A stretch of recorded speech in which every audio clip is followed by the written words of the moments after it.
Pittsburgh Steeler fans, welcome back to another episode of the Scho Bro Show. It's Tuesday night.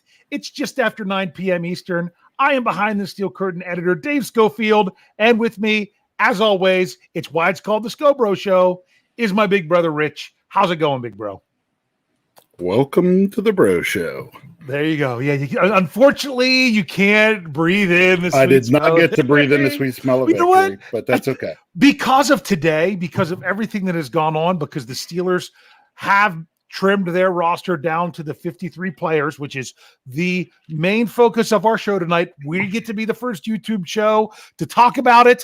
I don't know if any of you out there have done this or not, but we did have a breaking news podcast about it that I did. I was so excited I didn't even say who I was and did all that. So we're going to break that down. That's going to be the main focus of tonight's show. We get to be the guys that get to do that show. Yay.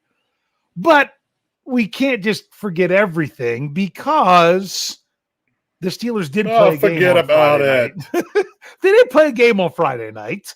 So we'll take a few minutes just to talk about takeaways from that. And then we're going to move on because, believe it or not, a lot of the players that were doing things in that game, they're not on the team anymore because of this.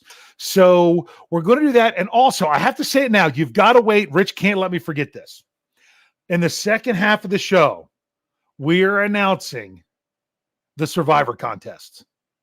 For those of you that are listening and don't know what we're talking about, whether you're here on YouTube or Facebook, or if you're listening to this in audio, this will be our third year. It's our third annual BTSC Survivor Pool contest that we set it up. It's through Yahoo Sports that we do it. We have to do multiple leagues because they max us out at 100 people. And we'll explain the rules and we'll explain the prize. We will do all that in the second half of the show. So let's go ahead.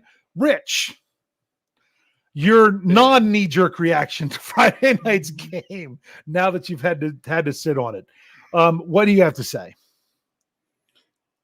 When you trot out that solid half a team at least of backup guys against number ones, you tend to figure out why some guys are backup guys, or not on the 53-man roster guys.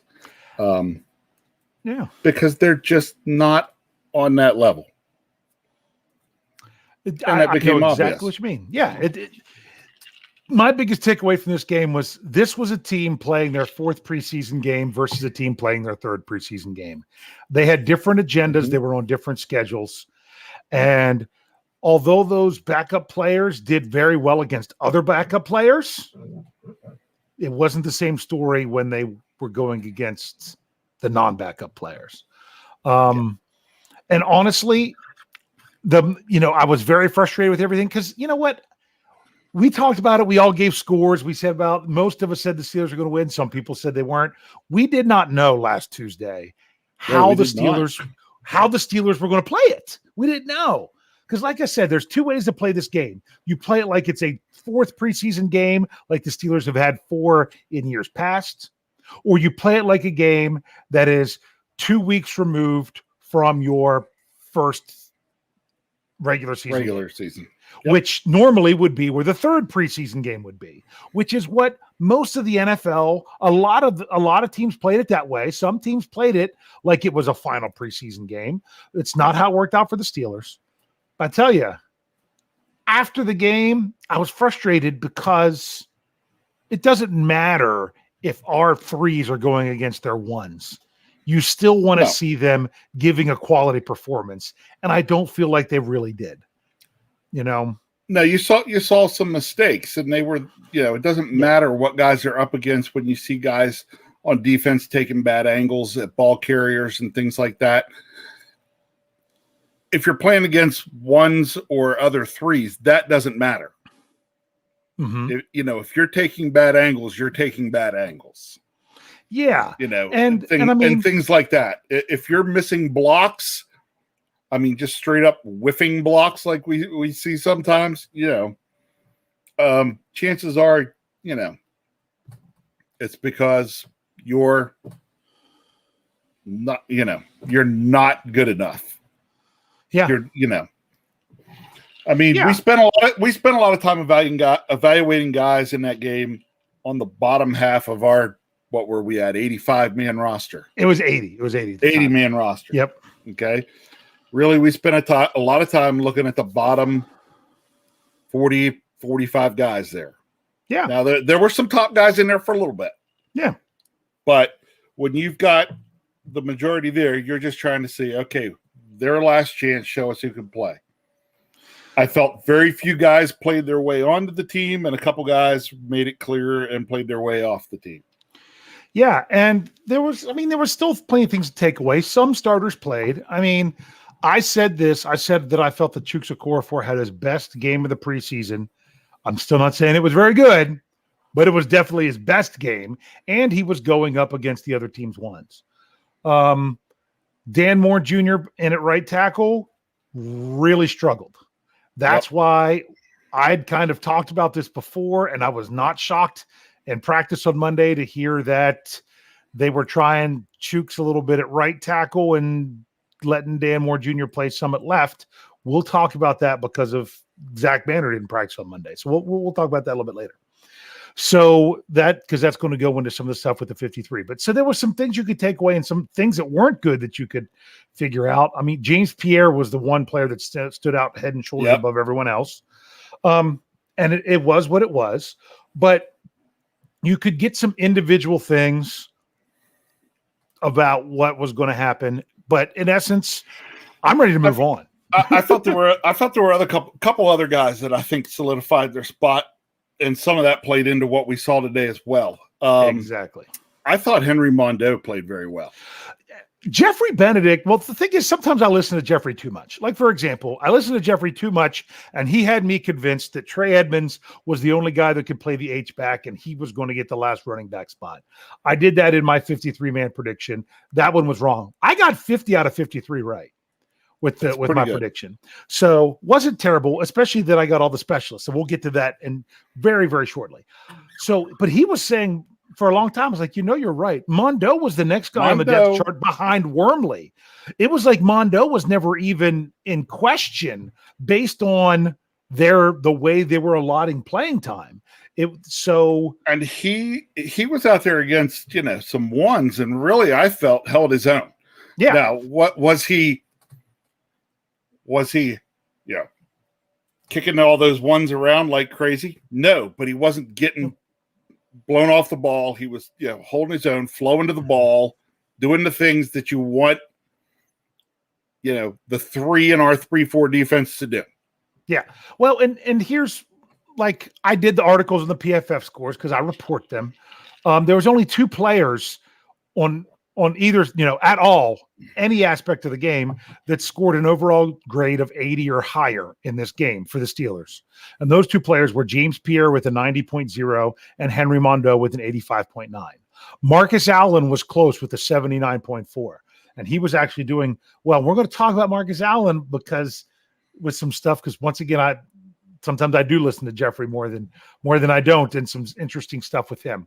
So one last thing I want to say about this game, because we know you all want to talk about the roster. We want to talk about the roster. Sure, so do we. Is I actually appreciated this game more later in the weekend when you see one J.K. Dobbins go down for the season. Oh, yes. We are like, Mike Tomlin, you're a genius. Glad you changed your mind about Najee playing in all 4 games. Don't worry about that. If you lose someone the first game of the regular season, that's different than losing someone your last preseason game. Yeah, because when you lose someone in your last preseason game, the first worthless. Your first thought through your mind was, I should have said him. Yeah, exactly. It should have been in there. Exactly. So, Rich, let's dive into this. Okay, what we're going to do is we're going to do one side of the ball to finish up the first half here. Then we'll go to the other side in the special teams in the second half and talk and make sure we give all the details of the contest. I'm going to let you pick. Do you want to start on offense or defense? Oh, I don't care. It doesn't matter. Okay. Well, then we'll just go through in the order that we did it there in the article at BehindTheStillCurtain.com, your one-stop shop for all things Pittsburgh Steelers. And we'll go with the offense. Okay. Okay. Sounds good. Quarterbacks. It was the 3 everyone expected, but there was a little side note. Yes. Okay. It was Ben Roethlisberger, Mason Rudolph, Dwayne Haskins. We expected 3. There was 3. Some people said they'd get by with 2. They did that in 2000, and they did it a little bit in 2019 when the week Ben got hurt. They only had 2 because they had just traded Dobbs. They signed Duck back to the practice squad, hadn't been elevated. Then they did a whole two players for a little bit, even with that thing. And then they eventually got back up to 3. They're better off when they start with 3. And if they change it up during the season, I could see it, but not to start. The one difference was with the announcement of the cuts came Joshua Dobbs to injured reserve. Yep. Thoughts? Not surprised. Give that man a headset on the sidelines. Ben Roethlisberger had one when he was hurt. Yep. It's almost seemed like now, I mean, turf toe can be bad.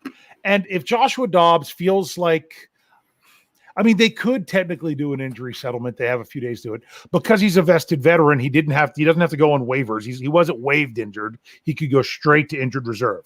But because he did not spend one day on the 53-man roster, he is not eligible to return. If he gets healthy, the Steelers must release him. That's how it works. So for now, it's just where he is. And I still think that guy's a future coach anyway. That's the way. Did we kind of, I mean, I might have talked about that in the post-game show. I was like, Dobbs with this injury might not be the worst thing. You know what I'm saying? So that's how they played that out. Anything else you want to say about quarterback? No, because it played out exactly. I mean, that was like the easiest thing to predict on the roster, probably. Yeah. So that and wide receiver. Well, the only thing is people thought they would carry a 4th quarterback on the practice squad because of everything with the COVID protocols, and they have 16 spots. Joshua Dobbs can't go there now. Correct. Only other person I can think of. No, I know a lot of people were talking about Cam Newton stuff early on. We're not even going to go there. That's just it's not the right play. Okay. You think they signed Duck to the practice squad? They could. He was cut by the Rams. I know. If you want a body and someone that knows the system, then you got it. That's it. For all you know, it's the guy from Slippery Rock that was in rookie minicamp but didn't get a contract. I doubt that would be it either. I think they'd be better off signing someone like Duck, or they might just go with the 3 they have and say, "Hey, we'll pick up someone else later if it seems like we really need someone else." Yep. Yeah. So that's quarterbacks. Okay. Running backs. This was the one that was interesting. This is somewhere where they could have, they could have saved the roster spot here. But the fact that I didn't like the way that they went. When I did my prediction, I went with what I wanted and not with what I thought they would have done. Because you know what they did? They did exactly what I thought they were going to do. Yeah, I know. They did exactly what we thought they were going to do, and I thought they were going to swap it up. I mean, for a while I knew that Jalen Samuels wasn't going to be the guy. Because let's just say this. If you wanted to keep Jalen Samuels as an H-back, I said this before, Trey Edmonds was doing it better. Oh, yeah. If you were going to keep anyone else, Trey Edmonds was the guy to keep. I see Trey Edmonds going on the practice squad or possibly even signed soon. I'll talk about that. I got an article coming out about that tomorrow. That'll be interesting. He's a player that I could see back with the Steelers sooner than later. Just because. So the players are Najee Harris, Benny Snell Jr., Anthony McFarland, Kalen Ballage, and fullback Derek Watt. Thoughts? Okay, so thoughts. I'm going to put one out there. Wow, it's kind of funny that I was going to bring something up, and then I see somebody in a live chat here. Brandon Cheney said, I haven't watched this show since Lance left. Well, I was going to give my shout out to Lance because I was kind of on board on this show, but still. I know, but still. My shout out to Lance was I was on board with the time for Benny No Jets to go, and I was drinking the Jeffrey Bennett Kool-Aid that I agreed that in Matt Canada's system I would rather have Edmonds as an H-back Yeah. than Benny Snell as a backup running back. I It was the only thing that surprised me. Everything else played Yeah. out there exactly as I thought. Really, the only other thing I thought could happen was Edmonds instead of Snell. You know, Snell had one good run the other night. Yeah. But he had a lot of those. Benny Snell, slow to develop. Looks like he could cut inside and get 3 yards. Instead, he continues to stretch it outside and get 0. Yeah. See, and I was a guy that liked Benny Snell. I thought he finished the 2019 season against Baltimore very strong. Then he comes out in 2020 when James Conner was down and does a very nice job in week 1. And then there was basically nothing for the rest of the season. So I was ready to move on from the Snell train. But the Steelers aren't. There's something that they want there. I mean, the fact that it took them this long to now say that they're moving on from Jalen Samuels, just doesn't surprise me that they kept Snell around for another year. I do like what Trey Edmonds brings to as an H-back. I think that he was the best guy to do that job. And honestly, here's something that I'm going to have an article about this tomorrow. Is there any other moves that the Steelers could be making dealing with the reserve/injured list? Because remember, you can to put a player on IR to return, they have to be on the roster for a day. So they can't do anything until 4 p.m. tomorrow. So I'm looking at possible players that might not be ready to go. And I say might not ready to go. We're only talking 3 weeks. You're talking 3 weeks, and you're really only talking 2 weeks if you think about it, because there's no game. Right. So if you have a player that you think's not going to be ready for the first couple games, that's what you want to slap him on the IR tomorrow. Mike Tomlin said the Steelers left Anthony McFarland in Pittsburgh Friday, didn't even make the trip to Carolina so he could continue to get treatment. No idea what's going on with him. But see, Benny Snell's still on his rookie deal. If you Trey Edmonds, he can sign wherever he wants. It could be, hey Trey, we got to put Ant Mac on the IR to start this season. Rather than cut one of these guys that we'd have to expose to waivers, we're gonna let you go. We want to sign you again. Everything the same in 24 hours from now. Are you good with that? Say, just need you to do us this favor. Can you do it? It's not going to cost them a penny. Right. Okay. Boom. Do it. Done. And there it is. So I'm not saying it's going to happen, but it's a possibility. So if you, my thing is none of those other guys, the only kind of player that you do that with is a guy that wouldn't have to go on waivers. So he's a vested veteran, but he's on a minimum salary. You don't do that with Derek Watt because you got to redo his salary. You know what I'm saying? Yep, exactly. So you can't. The only player that they could do that with that was a running back would be Trey Edmonds. I'm not saying it's going to happen. I'm just saying it's a possibility. Before we move on, I do want to get this. Get it because I don't want to miss it. Is that we got Alexander Pert or Piart? Alexander.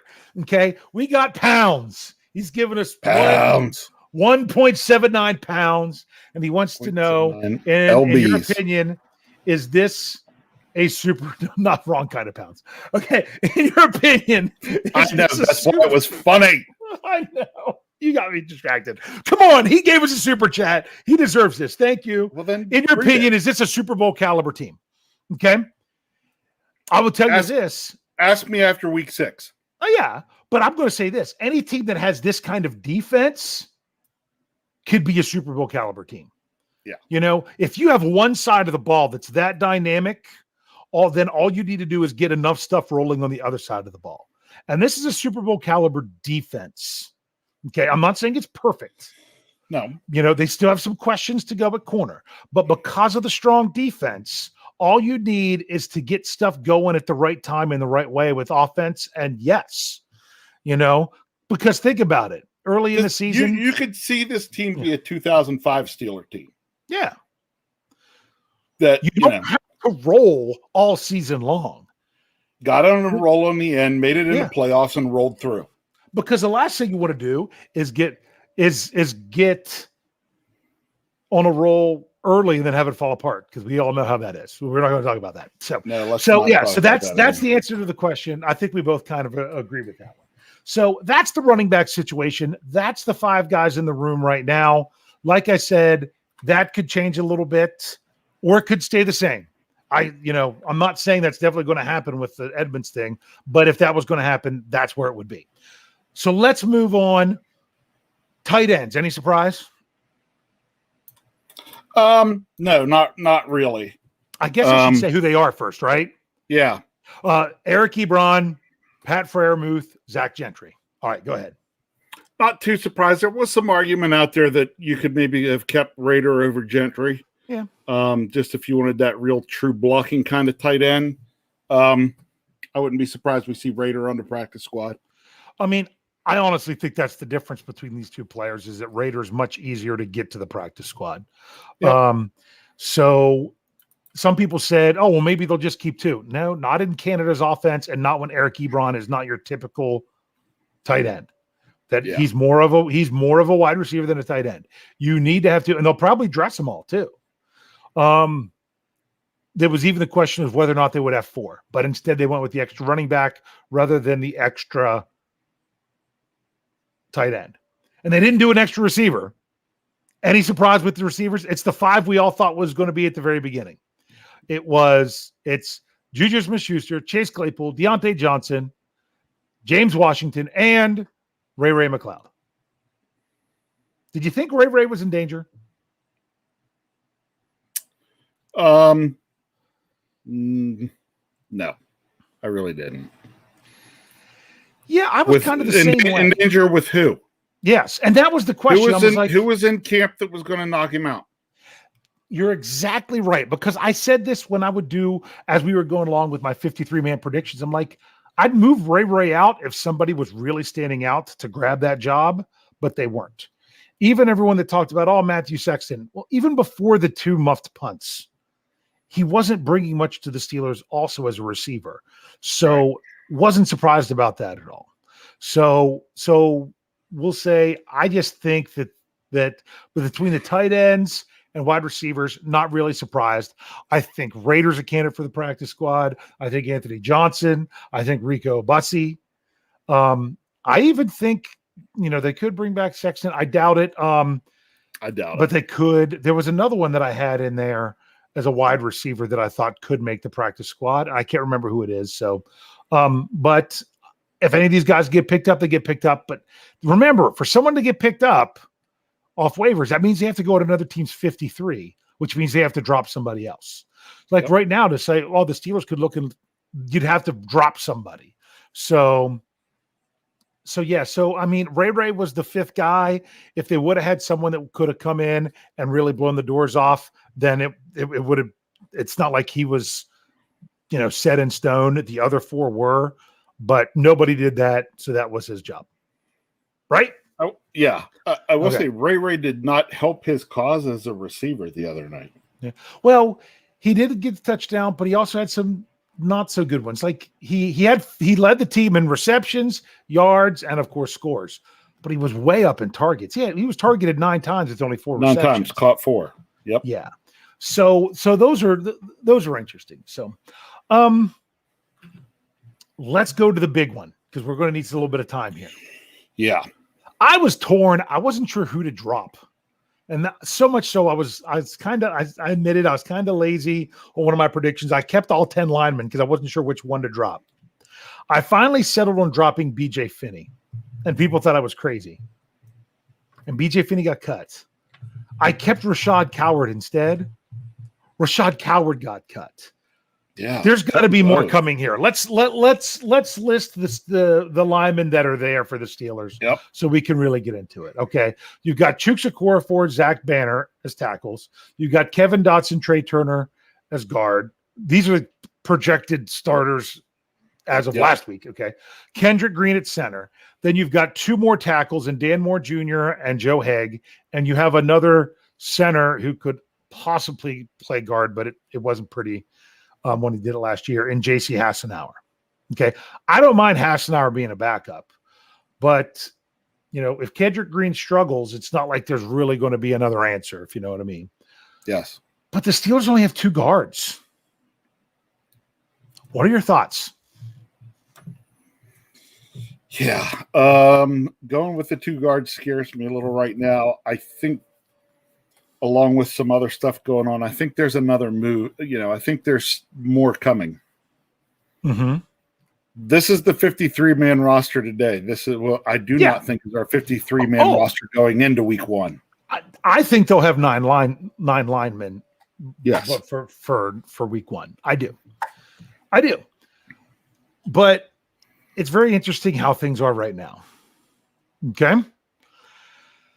Those 2, what do you think about cutting BJ Finney and Rashad Coward? Is that kind of just tipping you off that there's more coming? Yeah. Yeah. Do you think more coming could be that the Steelers signing someone outside the organization? Do you think they could be looking? Okay. It could be. Mm-hmm. Yeah. I wrote an article that ran today and chose to protect someone else versus exposing them to waivers. Exactly. I wrote an article. It published this morning. I actually had it. I was working on it beforehand because I was one of the people. I said it on Jeff's Let's Ride podcast that if you don't listen to the audio side, you're really missing out. That's Monday, Wednesday, Friday show in the mornings. I was on there for Jeff and I doing our 53-man prediction. I actually said, I'm not convinced that Zach Banner's ready to go because he's only played 12 snaps in the preseason. Mm-hmm. And I had people saying, where did you hear that he's not ready to go? What are you thinking? Blah, blah, blah. I'm like, this was just a crazy guess, crazy idea. And then it got not so crazy on Monday.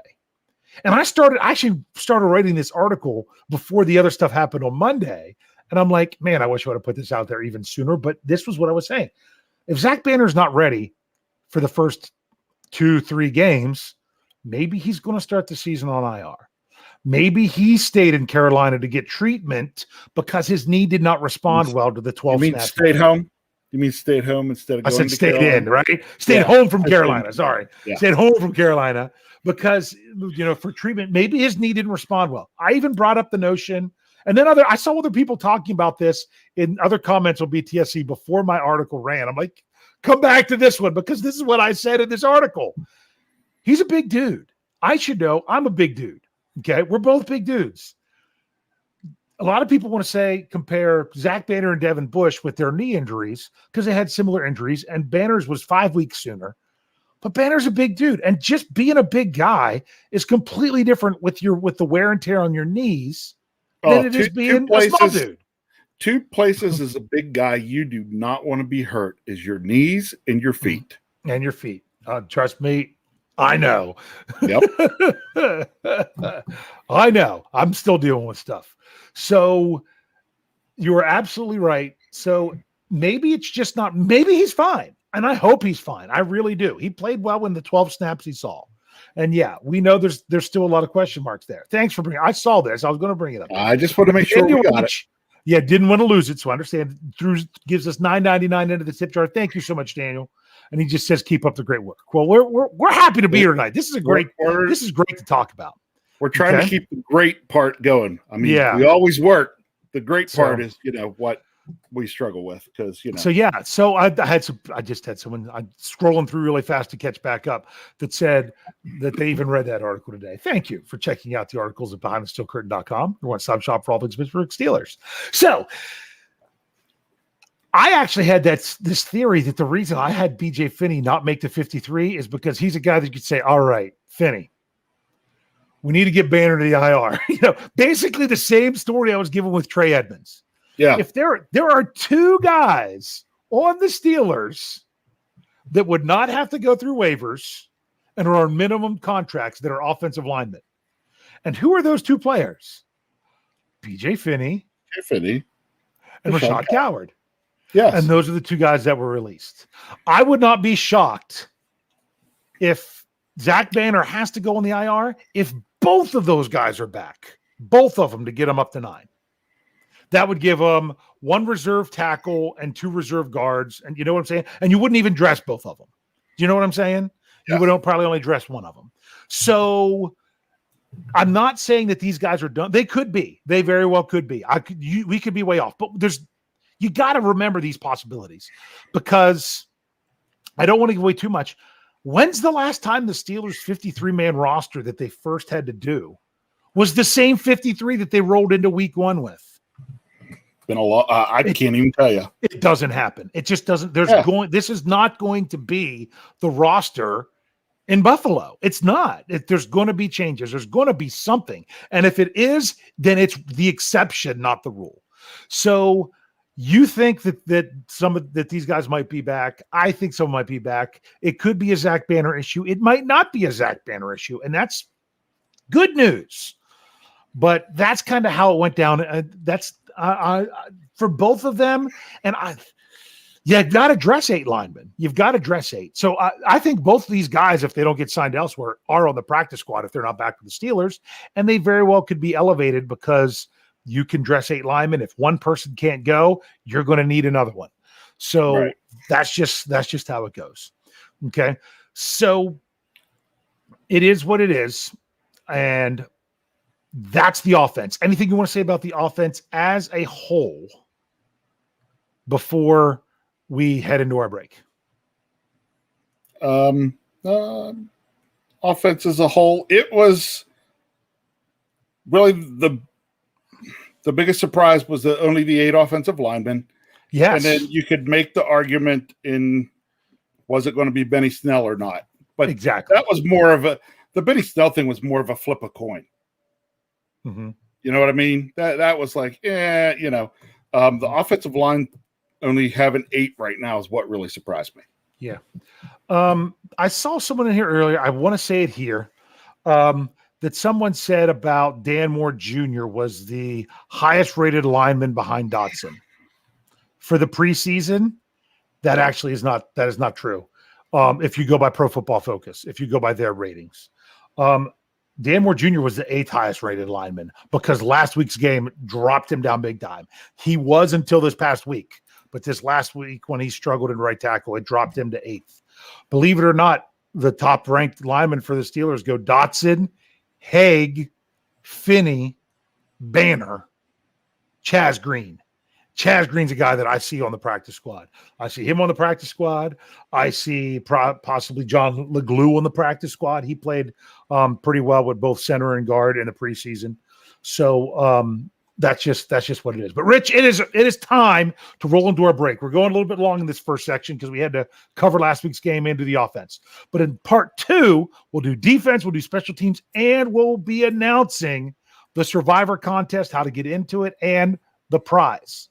All right. So if you're here with us on YouTube or Facebook, stick around. We'll be back in a few seconds. If you're on the audio side, go on ahead and click over to part 2.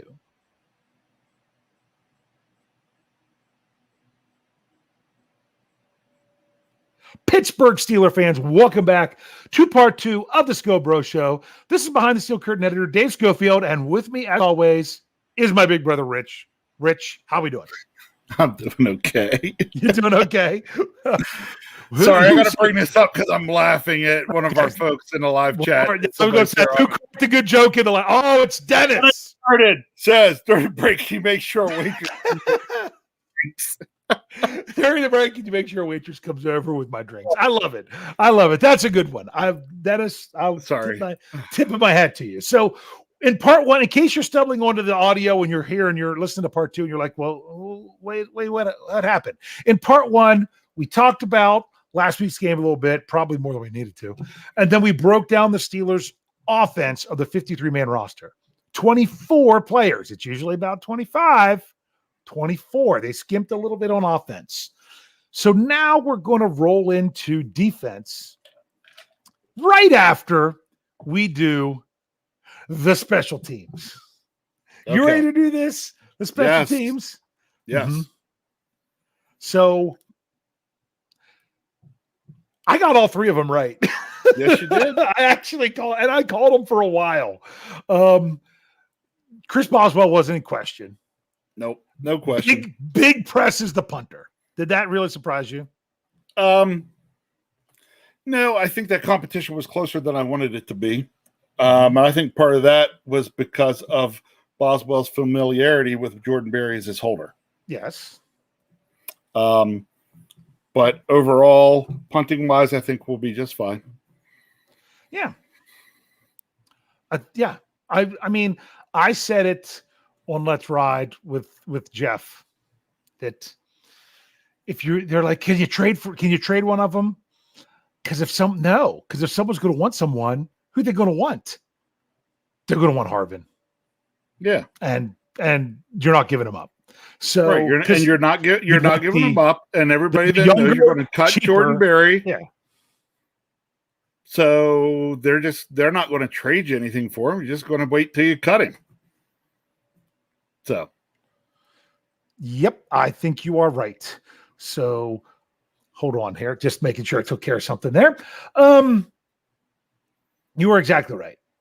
Then there was the long snapper. Some people were like, "There's a long snapper competition." Because I said something in an article about and it was a real competition. Yeah, it had been a competition going on for some time. People were like, "There's a long snapper competition." I'm like, then you're not paying attention because I've been talking about. Wasn't it technically the same competition there was last year? No. You're right. No.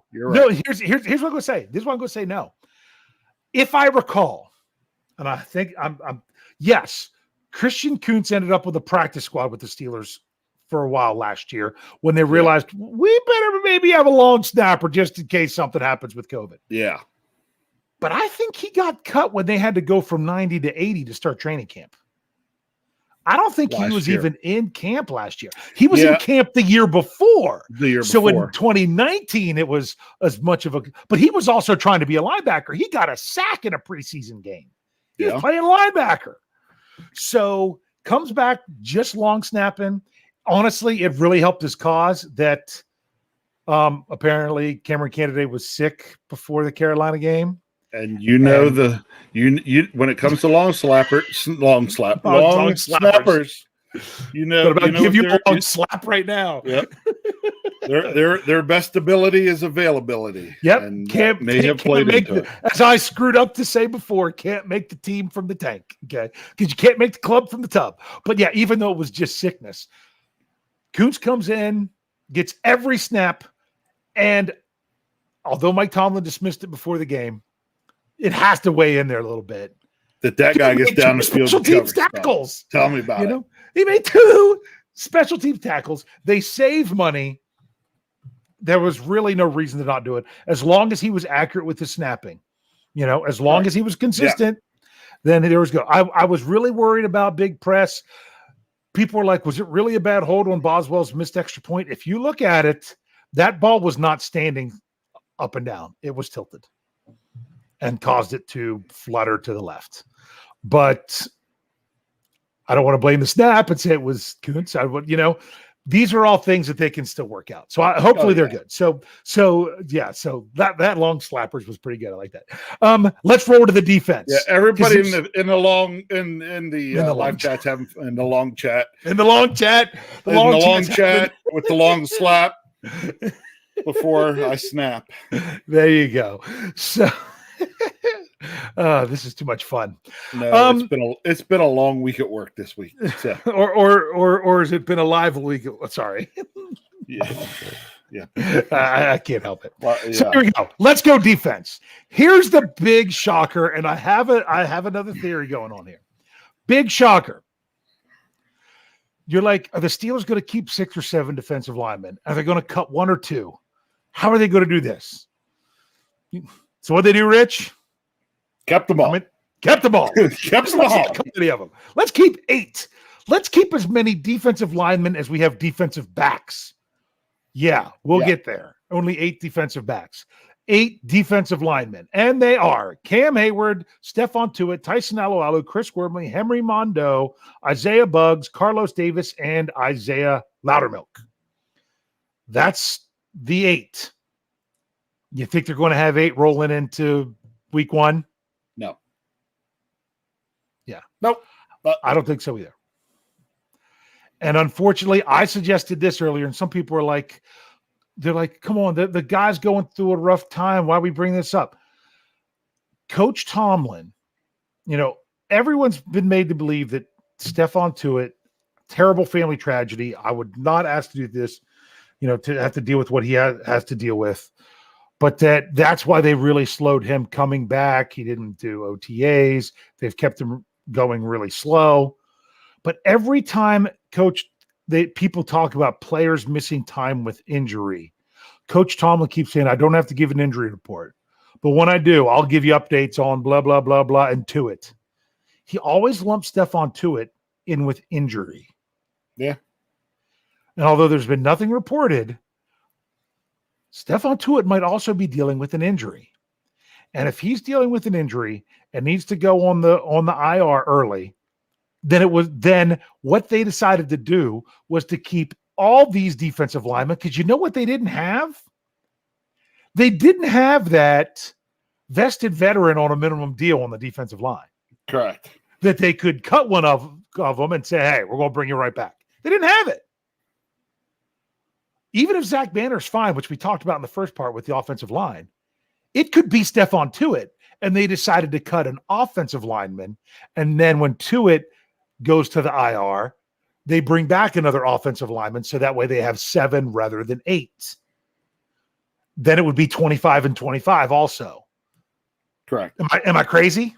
No, you're not crazy at all. It's all about this is why GMs get paid the money they do. They sit down with the head coach, they go over, they figure that kind of stuff out. We could cut Finney and Coward and not expose them to waivers when we're wanting to hold on to some of these younger defensive linemen. When Tuitt goes on IR, bring back an offensive lineman. Bring back an offensive lineman. I'm going to have an article covering all this in the morning. Okay.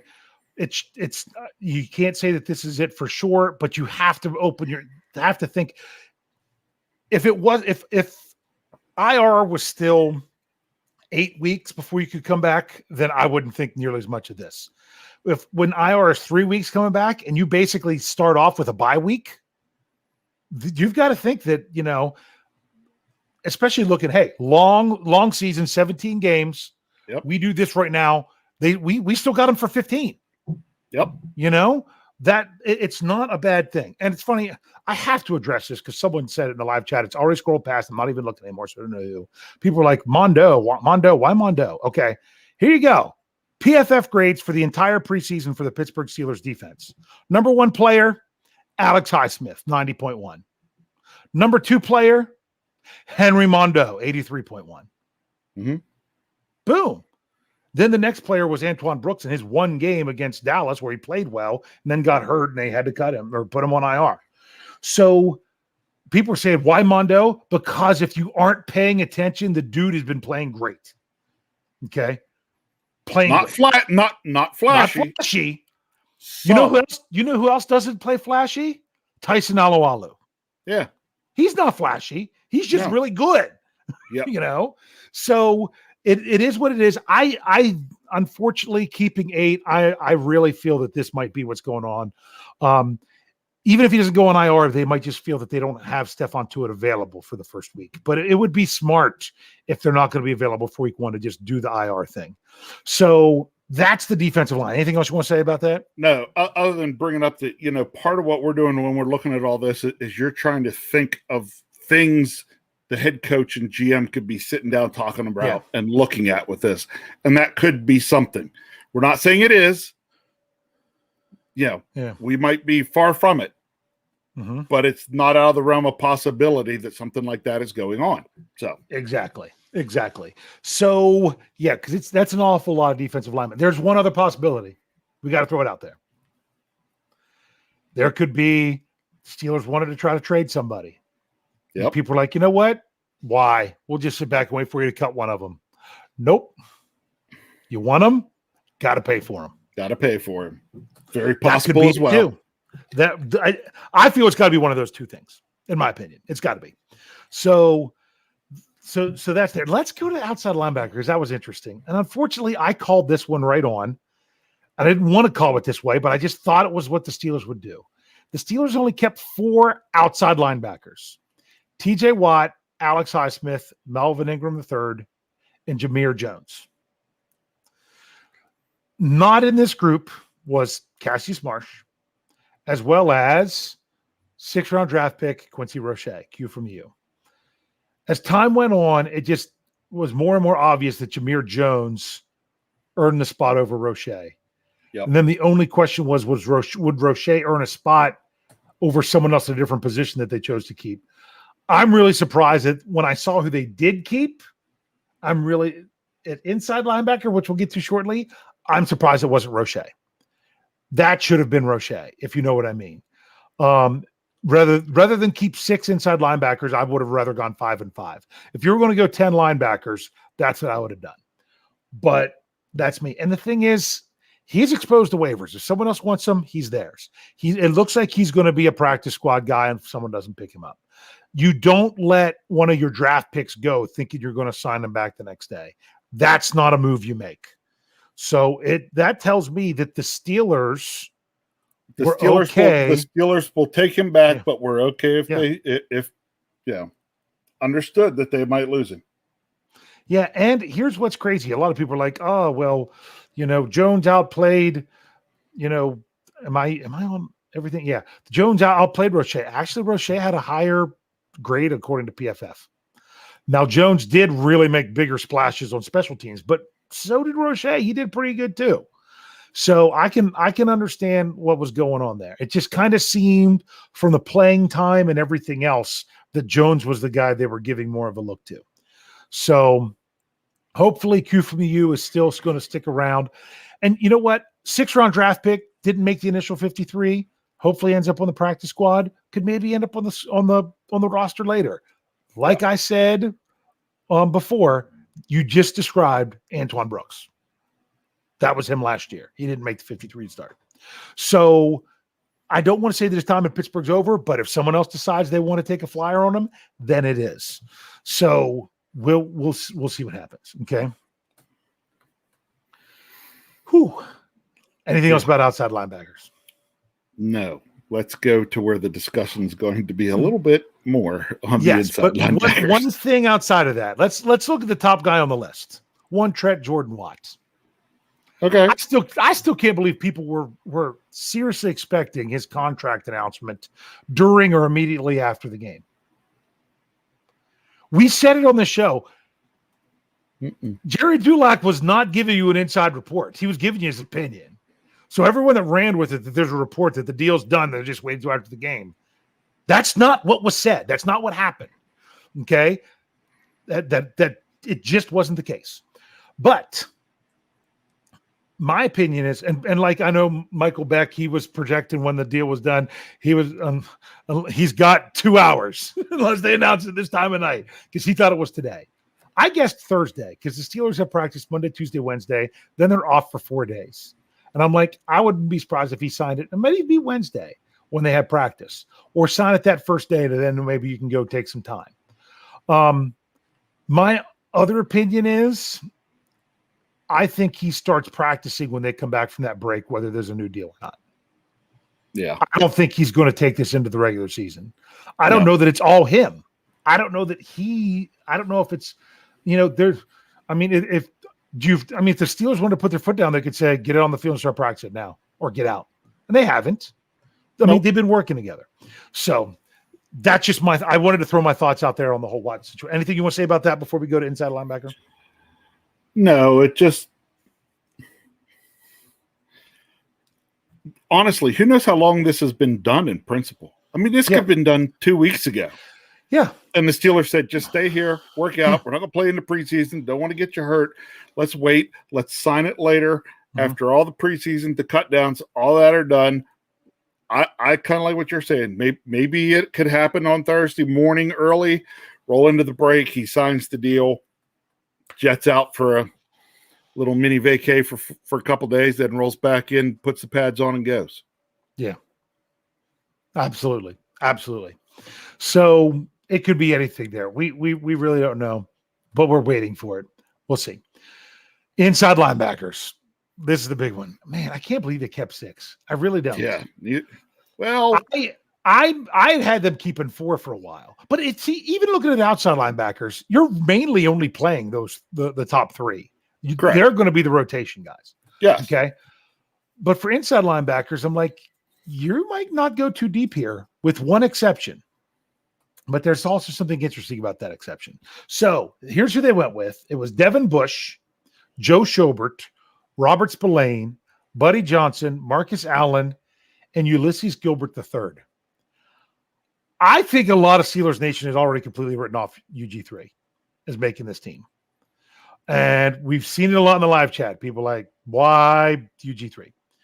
So, hey, look, somebody just put up there right as you were saying that. Why is UG3? Why UG? Yeah. So I don't understand why they chose him over Roche. I really don't. But I will tell you this. He played better than Spillane Friday night.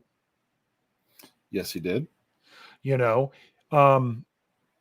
it could be that there's question marks. Maybe they're also wanting Devin Bush to not have to play 100% of the snaps as he's coming back from the ACL, and they want to have more options there.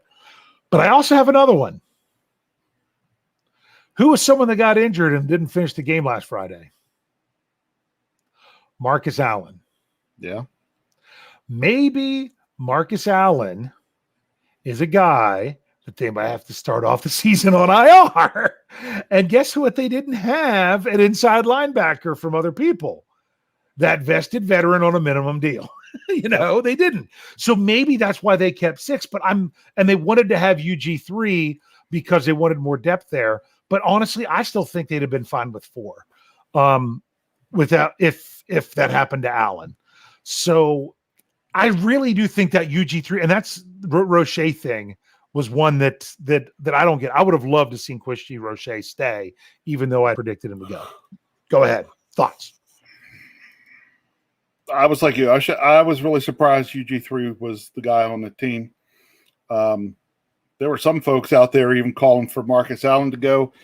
I just like Marcus Allen's versatility, because he basically moved from safety to linebacker. So in certain packages, he can basically play that coverage guy on the back end and at a better than some of our other inside linebackers, and basically gives you another defensive back on the field almost. Yeah. Yes. The fact that he was a safety that could be linebacker. I mean, you could almost say the same thing about Miles Killebrew, but he played all secondary, even though he's listed as a linebacker on the right. Steelers website, which I don't know why he is.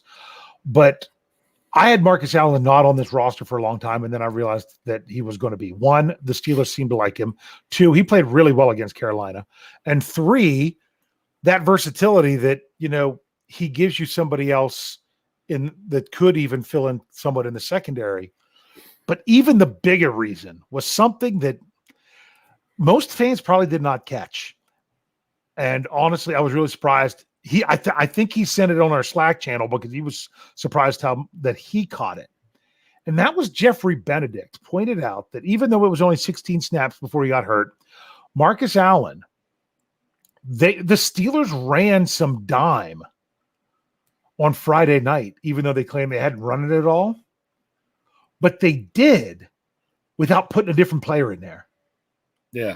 They used Marcus Allen as the second linebacker, but really he was playing safety. Marcus Allen might be your dime backer.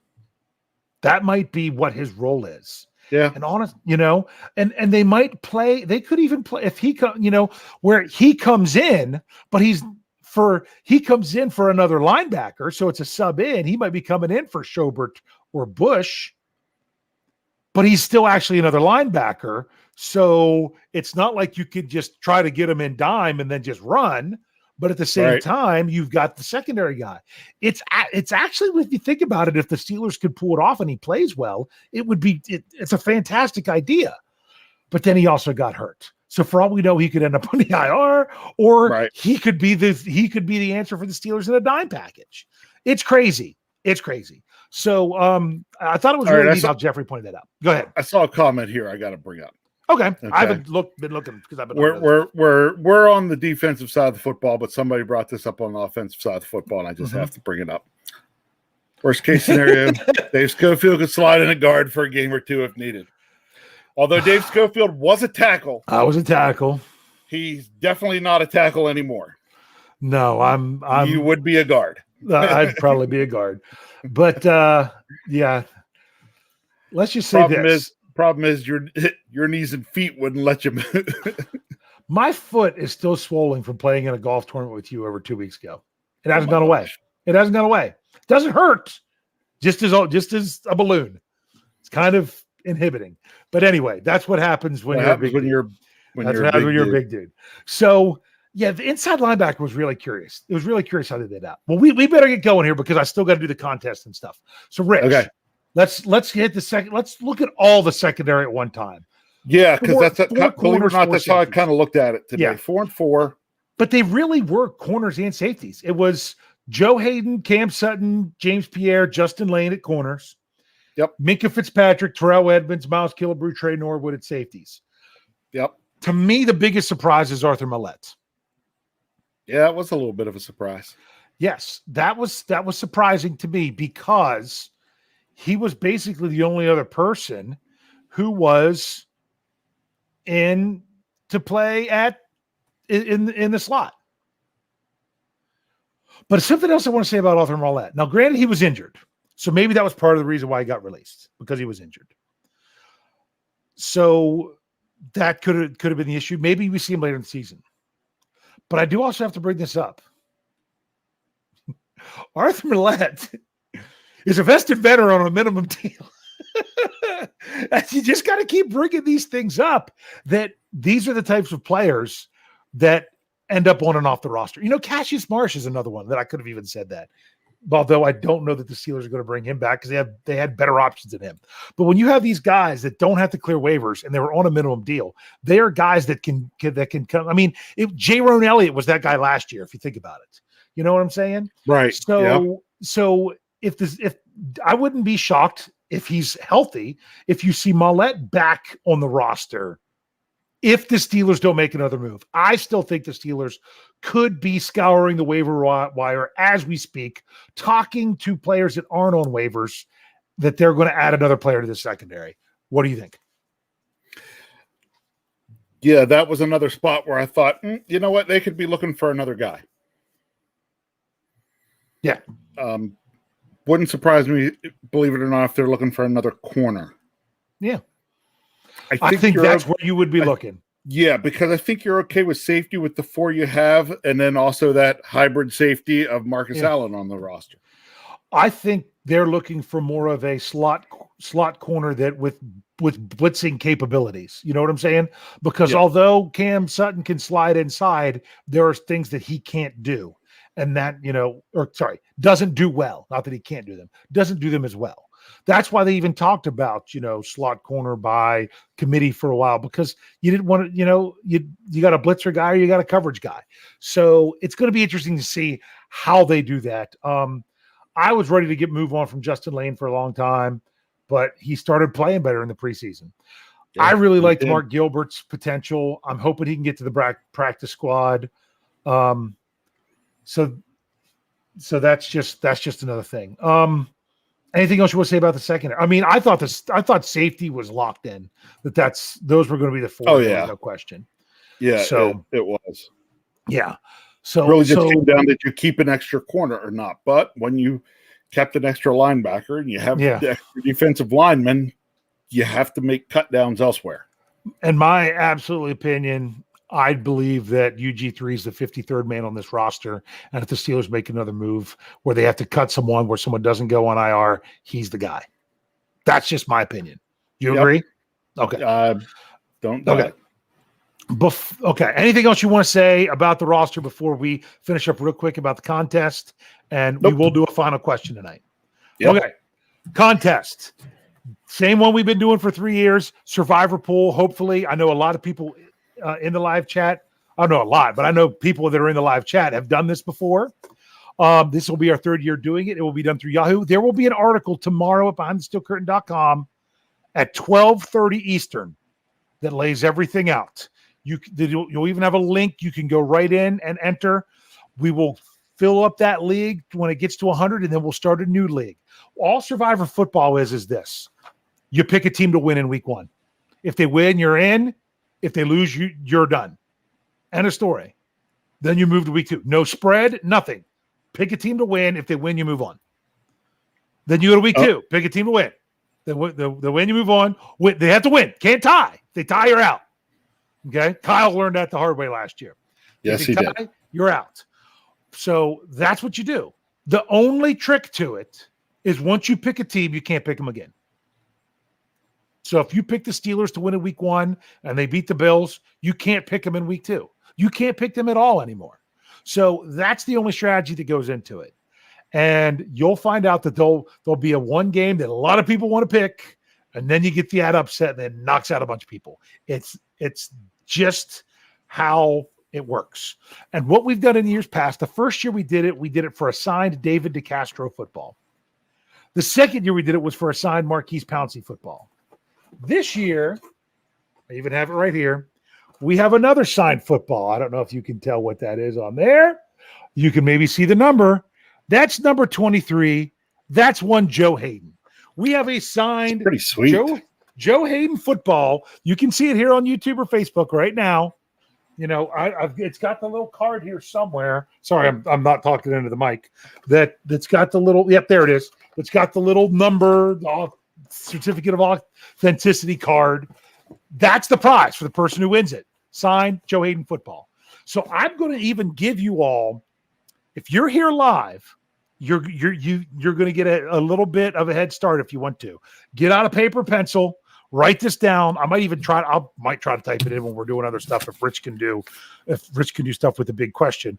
But I'm going to go ahead and give you the league number and password. Now, if you're listening to this in the audio, you might try that league number and password. It might not work because we might be filled and had to go to the next one. So then you got to check back to the website. But I can tell you right now, if you go to Yahoo Fantasy Sports and do Survivor football, they call it survival football. I always call it Survivor. Doesn't matter. The group ID is number 14308. That's 14308. And the password is all lowercase, steel curtain, no spaces. So it's 14308, steel curtain. That is the information to get into the Survivor League. It will be on Behind the Steel Curtain tomorrow, which is Wednesday, because we're recording live on Tuesday night. That's the information. We'll talk about it some more next week. Next week we can talk about the game. Hey, there are 227. Well, now it went up to 233 people live watching. Yeah, we could fill 2 Survivor leagues. Yes. Before we even, Well, we'd fill one if everyone did it, and then we'd have to come back. What is that? I said 143. Folks would have to come back to the website to get going there. So yeah. So here we go. We got some dingo dollars. We've got Matty P coming in, and he says, if you're having a bad day, remember someone thinks the Steelers should sign Cam Newton, and maybe even as a running back. So, in other words, you said if you have a bad day, give you a reason to laugh. Okay, that's a good one, Maddie. So there, I put the number out there, and then here's the password. It's like I said, it's still curtain. Make sure I actually spelled curtain right. And then you might as well get ready to put the big question in there. I'll kind of bring it up what we're going to talk about tonight. Okay. So what we're looking for tonight is, since we were talking about cut down day and the 53-man roster. Tonight's big question is, and again, don't put it out there till we type it in and you see that it comes up in the live chat. Then you go. All right. The question is, of the people who were cut by the Steelers, not currently on the 53-man, but they were playing in the preseason for the Steelers, who is the first one that you could see being back on the 53-man roster? Dave, who do you see? What's that? Sorry, I did misspell curtain. I forgot the R. Did you really? It's steel curtain, all lowercase. It's fine. I wasn't. Computer sitting up high. It's hard to type. Okay. So who's the first player signed back? Don't put it out. Don't type it in until we actually put the question out there. That's right. Rich, I got my answer. You want me to answer mine? Yeah, I asked you. BJ Finney. BJ Finney? Yep.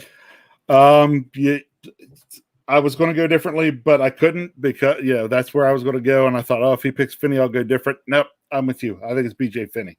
Yep, I think you're right. I now have that out there, where it says that the first player signed back by the Steelers, someone who they cut, that they signed back to their 53-man roster.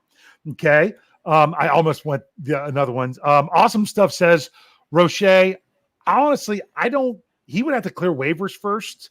If they were going to sign him right back and not on the practice squad, I don't think they would have let go of him. I think they would have done this. Kyle didn't spell it right, but that autocorrect gets you all the time on this one. This was the other one I thought about, Trey Edmonds. Okay. So that's a good one. Cree says Roche. Steel Dog says Finney. Steeler Chick 46 says Finney. We'll just say Robert. He says Roche. Devin Logan says BJ Finney. Stephanie says Roche. George.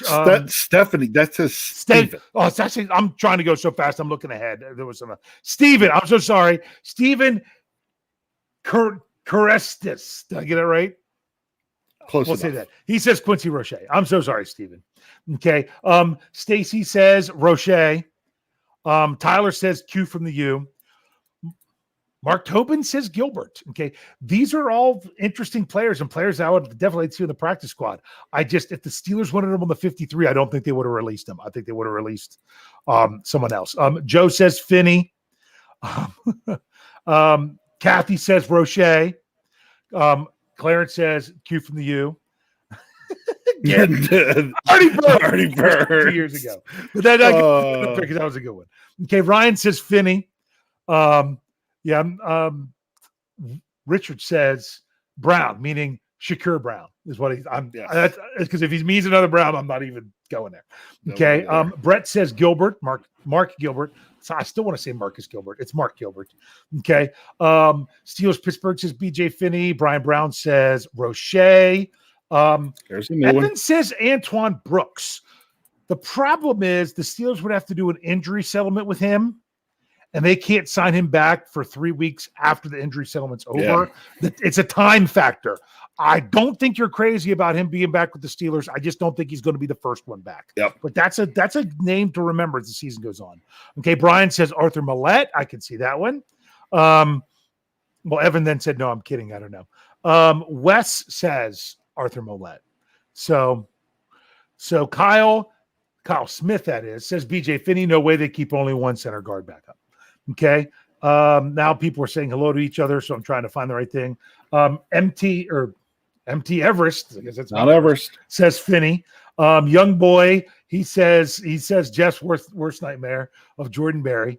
How do you say that name? I always mess it up. Adrian the Bull. Okay. It says Roche. Okay. Roche. So then we're just getting some people trying to be funny. Matt Smith says Gilbert. Steven said that I did a good job with the last name. I'm not even going to try to do it again if I got it right in the first place. Okay. Stuart says Roche. Anything else? This shouldn't surprise you from Dennis. The beer vendor. The beer vendor. Sign back. The beer vendor. I didn't even see it because it wasn't a name. So I'm Steeler Kev says Mark Gilbert. Is that emergency Marcus? I don't know. Marcus 39. Yeah, says Trey Edmonds. I think that's a decent possibility. Okay. And Kathy says that she thinks everyone that says Finney, she hopes they're right. Clarence Washington says Jeff's favorite, Frank Webb.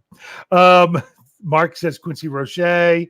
And these are pretty funny.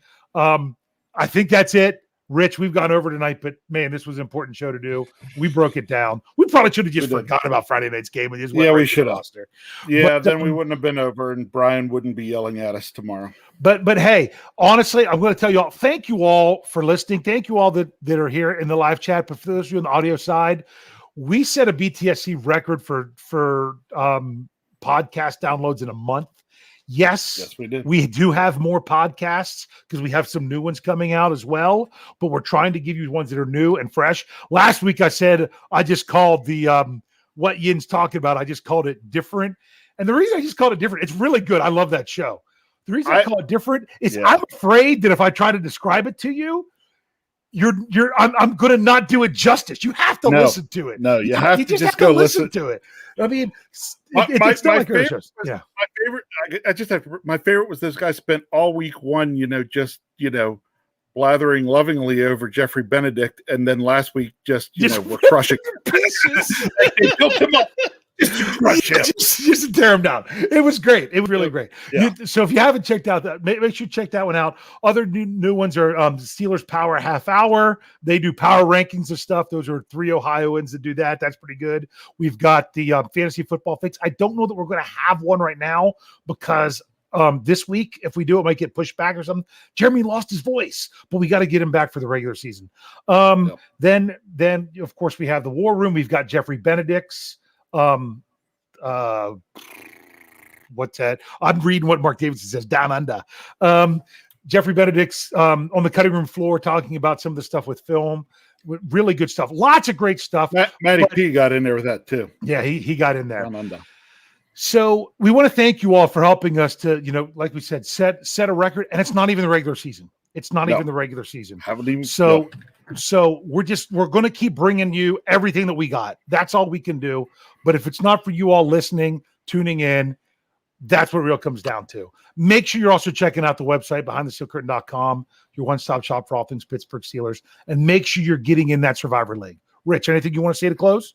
Next week, we are going to be breaking stuff down for game 1 of the 2021 season.